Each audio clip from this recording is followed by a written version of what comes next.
Hello there, everybody. This is Alex from Hardcore Guys, being my guide for Transformers Devastation on Prime difficulty. We're doing Wheeljack's campaign. Today we're doing Chapter 4, entitled Possession. Yeah, that should be right.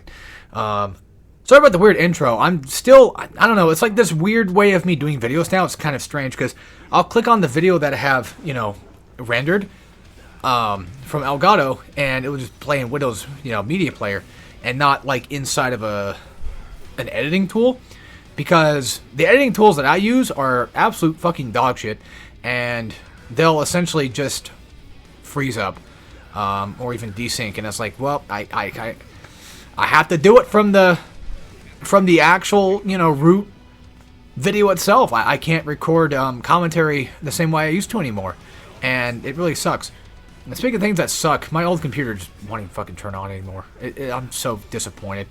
There might be stuff on there that I never got off, and now it's like, well, I can never fucking get back on the damn thing anymore now that I've waited too much time for it. It's like a damn car battery. You don't fucking touch your car for, like, weeks. Next thing you know, oh, I'm dead.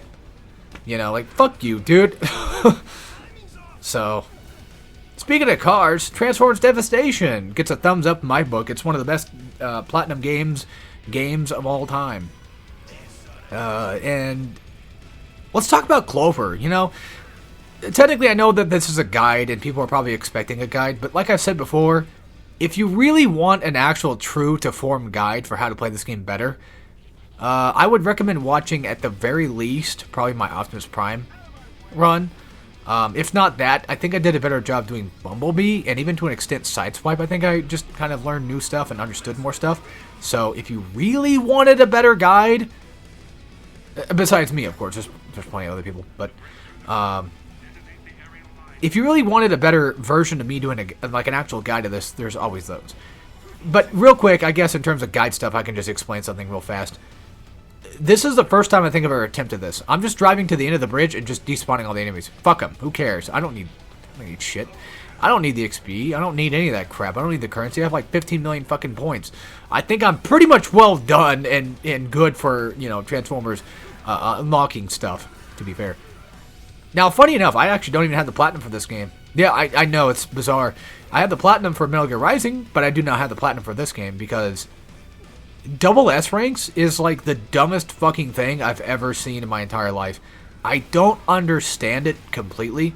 I get an idea of what you're supposed to do, but goddamn, I do not understand it, like, half the time.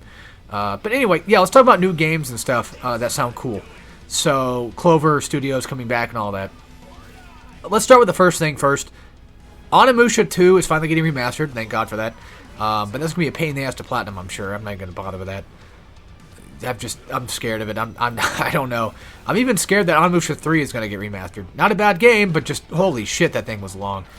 Onimusha games, they shouldn't be more than a few hours, but after the first game, it's just like, yeah, it's just fucking 12 hours now. So, good luck, bitch. Like, man. I like Onimusha, but like, holy fuck. Sometimes it's just like, I just want a regular Resident Evil, quick campaign. Which is funny I say that, but yet I'll play RE4 like it's nothing. I'll go through RE4 in like 8 hours and be like, okay, that was fun. And I'll be like, oh, I want to do it again. I haven't platinum Onimusha 1 either yet because I have to do that damn minigame thing to unlock Ultimate Mode, which I found out that Ultimate Mode's not really much of shit anyway. Apparently it's just a thing where you get the ultimate weapon at the beginning regardless, and you have infinite magic, so it's like, okay, well, how's it any harder? It's just a gimmick mode then. It's basically heaven or hell from like DMC, or even, I guess you could probably maybe argue hell and hell mode, but I have no clue if it's exactly the same. Not that it's exactly the same, but in terms of difficulty, like, would it be hard? Would it be like hell and hell type hard? I don't know. So anyway, back on topic. Yeah, we're getting a new Onimusha. We've known about that for a couple years now. Still excited to see what's going to be like. Hope it's going to be good. The whole spiel. Clover, though, because we're talking about Platinum games, might as well talk about Clover, where technically a lot of people came from. Although I think Kamiya came from DMC. I think he came from Capcom. And then Shinji Mikami was Resident Evil. And then, yeah. But anyway, a lot of those people that you love, like, I get that Kamiya's a dick. I get that he's a dick, right? He's a huge dick. But he's a necessary dick. He's the type of dick that just gives you the right amount of pleasure that you really want. And I have no better analogy for that than that, so I'm sorry. But I think that Kamiya is a great person to have around, because I think, his input is enough to make these games. I'm not sure if it was just him that made these games good. But him leaving has shown signs of falter. But, I mean, Ninja Gaiden 4, I can only hope for the best. I'm just saying that I kind of wish that... Okay, to be fair, while Kamiya was there, he kept bitching about Soul Cresta coming out, so... Okay, maybe I don't know more than I thought. Shinji Mikami, though, I would love to see him come back and just do anything else. Just fucking something, man. I want him to have his God Hand moment again. Which, going back to Clover, I know we're getting Okami. We're getting, I think, a sequel. Well, I don't know if it would be a... No, it's not a direct sequel because it's a 3DS one. I don't know what the fuck it is. I don't know if it's a reboot. I don't remember if it's supposed to be, the third game, the third technical game or not. I don't know. Actually, isn't the 3DS game a prequel? No, because, fuck, I don't know. Yeah, I don't really play Okami much. But I would love to see, if anything, I would love to see Beautiful Joe come back and God Hand. Those are, the two I can think of that are, wow, I would fucking kill to see those come back. In Minecraft. I would love to kill some, I don't know, Enderman. Of course I go right for the, yeah, of course. I was not trying to make that joke. I was just, God damn it. Now people are going to be like, oh, now you're hard, you love hard mode and you're racist? I guess it makes sense. Yeah, you know what I meant. I love to kill zombies, God damn it, I about said it again. Fuck. God damn it. Transformers brings out all the racism in me. Who would have guessed? Jokes aside, though, I would love to see Clover come back with just full force of goddamn near anything, right? Whether it be something completely new, which I know we're getting a new technical Okami, so that's technically new, but I want, at least a port of God Hand. That's all I ask. And a port of Beautiful Joe. 1 and 2. That's all I ask. Well, and also maybe the DS one. But just... fucking please. Now, the thing is, that's not Clover's ordeal. That's more Capcom doing that. So, in all technicality, and Capcom mentioned that they wanted to bring shit back, which reminds me, I forgot to tell my brother about this, but I heard it. I didn't read it because it's the internet. I don't read anything. So take this take this with a grain of salt. But I heard something about Phil Spencer. Yeah, the Phil Spencer from Xbox talking about apparently wanting to let Rare and Double Fine cook. So I hope that's true. I'm not a big Double Fine fan. I've played a bit of Grim Fandango and I thought it was neat. I played and beat Psychonauts 1 way back in the day and I thought it was neat. And I never got to play Psychonauts 2 yet because it was on Xbox first. I didn't have an Xbox for a while and then I got an Xbox, never bought it. And it's on PlayStation, so it's I could just wait till then. I don't know. I just never got around to playing Psychonauts 2, right? But for Rare, it's yeah, I would love to see Rare come back. Even though there's a lot of games I don't like of Rare. Funny enough, I used to love Banjo-Kazooie 1 back in the day, 100%, all that. And I was like, oh yeah, I love 100% Banjo-Kazooie 1. And now it's I don't even feel like playing the game. I don't even feel like touching it. Banjo-Tooie never really liked. Just never really got into it. DK64, that's a hard one for me to get into too. I like it for what it kind of is, but I don't know. Maybe it's because of the way that things have changed. The gaming mindset has changed nowadays, especially for me, where it's I just don't feel like I have the time to fuck around with it. That could be why. Because back then, games are made to be long and hard on purpose. That's 2 dick jokes in one video. My God. Back then, things were meant to be difficult to keep you replaying the game. And DK64, whether or not it's difficult or not is subjective, of course, but at the end of the day, it's well, it's a long game, so expand dong, some might say. It's a very long game to kind of just keep you engaged constantly, especially for kids. I didn't grow up playing DK64. I didn't even grow up playing Banjo. I played it while I was in 3rd grade, and then that was about it. And then my friend had a copy of it, and I played it at his house. Or I think I emulated it first, and then I was like, ooh, you got Banjo-Kazooie. And then I just hung out. He played League all day, and I 100% Banjo-Kazooie that night. We had Domino's Pizza. It was pretty fucking rad. This part, by the way, real quick, just to talk about it, this part sucks massive, just massive dong. So, if I had to give any advice, go for the spin-out move as much as you could possibly muster. And focus attacks, duh. But the thing is, worry more so about Bumblebee's health and not your own. Now, granted, keep in mind that you can use items. You know, I don't until the later chapters when I just give up and say, fuck this. I don't know why I keep trying to not use items.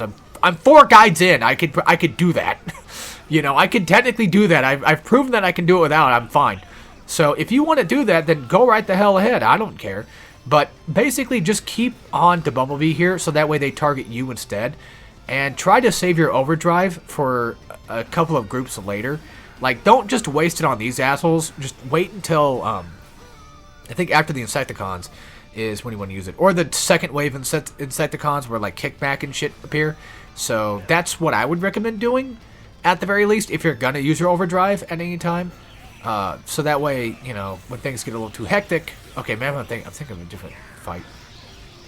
Ah, who the hell knows. Either way, watch out for the electric guys, because these, goddamn, yeah, the kickbacks have they have the electrical lightning storm ability, and that can just auto target Bumblebee like immediately. So that's another reason why you kind of want to stay near Bumblebee, so that way, if they target him with lightning, you could just dodge that lightning, even if he gets hit. You could dodge that lightning and then get focus attack. Yeah, it's Seeker's next. Okay, so sorry, I'm thinking of like a completely different fight here. I'm thinking of the other one that you have to defend Bumblebee, because normally it's Wheeljack, but oh, I guess I just say fuck it and use it anyway. Alright, cool. I would still suggest maybe saving it until you know for sure, like, oh, those guys suck, you know, then use it on them. Or if things get hectic, like, say for instance, like, Bumblebee's about to die, and you're like, oh shit, you know, he's getting beat up pretty bad. So that's when I would say it'd probably be a good time to do it, because Bumblebee does heal over time, thank God. However, of course, you know, obviously you don't want him taking damage, so if he starts taking too much damage and getting really low on health, that might be a good time to do it. And this is also a good part to have a machine gun for, because bombshells, just always having a machine gun on hand is really good. It's got good range. You know, you can clip some seekers in the distance that might be shooting back at you, or even at Bumblebee, that kind of thing. Or just guys in the air that, you know, fuck around. So, yeah. Anyway, what the hell was I bitching about? Oh, yeah. I was talking about guide stuff in the last video, and I was going to mention real quick. Oh, yeah, I was talking about Rare. Real fast. I love DKC. I love Donkey Kong Country. Returns is also really good. Even the Switch version. Like, I play it single player because I don't like playing that multiplayer anyway. But DKC 1 through 3, like, I fucking adore Donkey Kong Country 1. Like, I'll play it by myself if need be, but I also love playing with friends and stuff, too. You know, I like doing that one co-op. Same thing with 2. 3, not the biggest fan of, but it works. Oh, anyway, I was going to talk about the point system for SS ranks.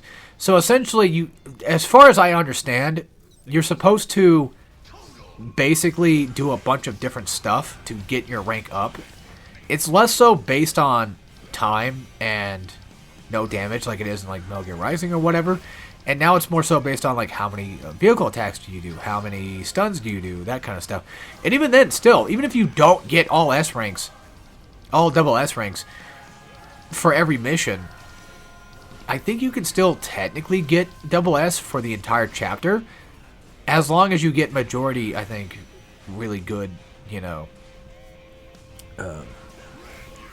good scores. I think that's how that technically works, but yeah. If I ever did another guide Transformers after the guides I've done before, you could argue, like, well, a double S guide would be great to see. I guess, but I don't know how to do it. And until I figure that out, I don't think it's going to happen. And to be honest with you, I mean, a part of me would like to do it, but I don't know. Oh, I fucking died there, I guess. Okay. I cut too early. You get a checkpoint, I think, halfway through it. So that's what basically happened. I died at the checkpoint. So let's just say that that's what happened. Who cares? Again, I mean, if you really want to see this guide proper, then you'll have to go watch Optimus Prime for that one. Which, the next guide, Grimlock, will probably also be mostly the same as this one, except I'll probably end up explaining a lot more stuff better. Because Wheeljack just... he's just kind of there. He's just kind of a guy. You know, Bumblebee has that slide under, that jump over move that's really good. Optimus Prime is just fucking Optimus Prime. I mean, he was the first guy I did. You know, he was an actual guide for the video. And then Sideswipe has like that really good overdrive move that you can aim with it. So can Grimlock, actually, but I like Sideswipes better. He's got that. He's got that dodge cancel thing. But, like, what the fuck does Wheeljack have besides that stupid fucking shield? Nothing. At least with Optimus Prime, he's got an AoE, goddammit. I mean, there's at least that. And then Wheeljack's over here with just, like, the most basic bullshit that doesn't even fucking work because you whip it out, and next thing you know, you dodge because that's what Prime difficulty's all about, baby. It's all about dodging stuff. So what happens? What do you think? The shield disappears. Now it's pointless. You know? It's just as bad as Megatron's shield. Like, it doesn't exist. So, yeah, there's Wheeljack. There's Chapter 4. Thank you guys for watching. I'll see you all next time. So, of course, as always, take care, everybody.